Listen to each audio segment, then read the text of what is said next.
Pourquoi le Maroc n'a-t-il pas encore accepté l'aide française après le séisme?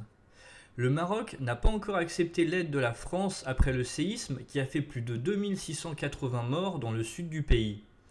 Aucun des deux pays n'évoque un malaise, mais les tensions diplomatiques entre Rabat et Paris se font ressentir.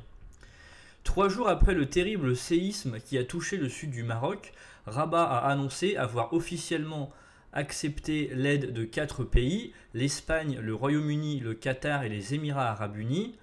D'aucuns s'étonnent de ne pas voir la France dans cette liste, alors même qu'Emmanuel Macron a assuré que les secours français seraient envoyés à la seconde où Rabat le demanderait.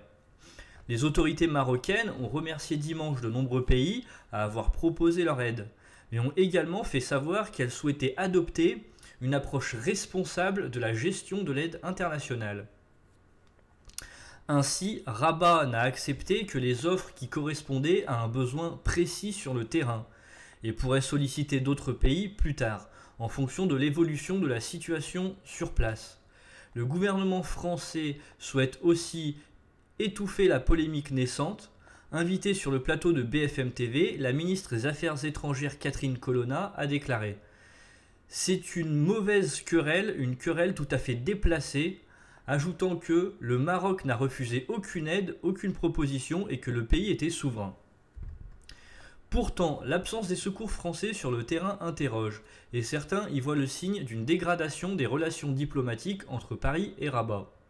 En effet, depuis l'arrivée d'Emmanuel Macron au pouvoir, les tensions entre les deux nations se sont multipliées. D'une part en raison des tentatives de rapprochement du président français avec Alger, alors que le Maroc et l'Algérie ont rompu leurs relations diplomatiques en 2021. Par ailleurs, le Maroc n'a plus d'ambassadeur à Paris depuis janvier dernier sur fond de conflit sur le dossier du Sahara occidental, où Rabat revendique sa souveraineté. La France ne s'est pas alignée sur les États-Unis, Israël ou encore l'Espagne et ont reconnu la souveraineté du royaume de Mohamed VI au Sahara occidental. D'autre part, la crise des visas, débutée en septembre 2021, a également refroidi les relations entre la France et le Maroc, Paris ayant décidé de réduire de moitié le nombre de permis d'entrée octroyés aux Marocains. Bien que le conflit ait été réglé en décembre dernier lorsque Paris a mis fin à sa politique de restriction des visas, les relations ne semblent toujours pas au beau fixe avec Rabat. Merci d'avoir suivi cette vidéo, n'hésitez pas à me dire en commentaire ce que vous en avez pensé, à partager, à liker, à vous abonner à la chaîne, à venir faire un tour sur la chaîne YouTube pour regarder d'autres vidéos, à activer la cloche pour recevoir une notification à chaque nouvelle info. Je vous remercie, je vous souhaite une bonne après-midi, à la prochaine.